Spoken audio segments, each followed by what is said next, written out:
ఈ రోజు వీడియోలో అయితే నేను అమ్మవారిని ఎట్లా రెడీ చేసుకున్నానో చూద్దాం పదండి. ఫస్ట్ అయితే అమ్మవారి ఫేస్ అయితే క్లీన్ చేసుకుంటాను. మా ఇంట్లో అయితే కొన్ని స్టోన్స్ కుందన్స్ అయితే ఉన్నాయి. వీటితోటే ఈ రోజు అయితే రెడీ చేస్తాను. మీ ఇంట్లో ఎలాంటి స్టోన్స్ కుందన్స్ ఉన్నా వీటితో అయితే రెడీ చేసుకోవచ్చు. నేనైతే మా ఇంట్లో నైట్ తోటి అయితే రెడీ చేస్తాను.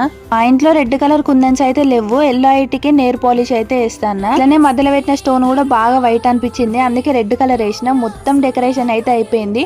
నోస్ పిన్ కూడా నేనే రెడీ చేసిన. అట్లనే కమ్మలు కూడా రెడీ చేసుకుందాం. ఒక పేపర్ కి అయితే గ్లూ తోటి ఇట్లాంటి స్టోన్స్ అతికించుకోవాలి. మనకు కంగన్ హాల్లో దొరుకుతాయి ఇట్లాంటి. మాటీలు కూడా సేమ్ కమ్మలు వేసినట్టే చేసిన. అట్లనే ఇట్లాంటిది ఒక నెక్లెస్ కూడా రెడీ చేసిన. చాలా సింపుల్ ఇట్లాంటి నెక్లెస్ రెడీ చేసుకుంటాడు. మీకు కావాలంటే కామెంట్ చేయండి, నేను ఇంకొక వీడియో కూడా చేస్తా ఇట్లా చైన్ ఎట్లా రెడీ చేసుకోవాలని. మొత్తం అమ్మవారిని రెడీ చేసుడు అయితే అయిపోయింది. ఎట్లున్నది మా అమ్మవారు అనేది అయితే కామెంట్ చేసి చెప్పండి. ఇట్లా సింపుల్ గా ఉన్న అమ్మవారిని అయితే మొత్తం డెకరేషన్ చేసి ఇట్లా రెడీ చేసిన. ఎట్లున్నదో చెప్పండి. ఇంకొక వీడియోలో కలుసుకుందాం. ఉంటా మళ్ళీ బాయ్.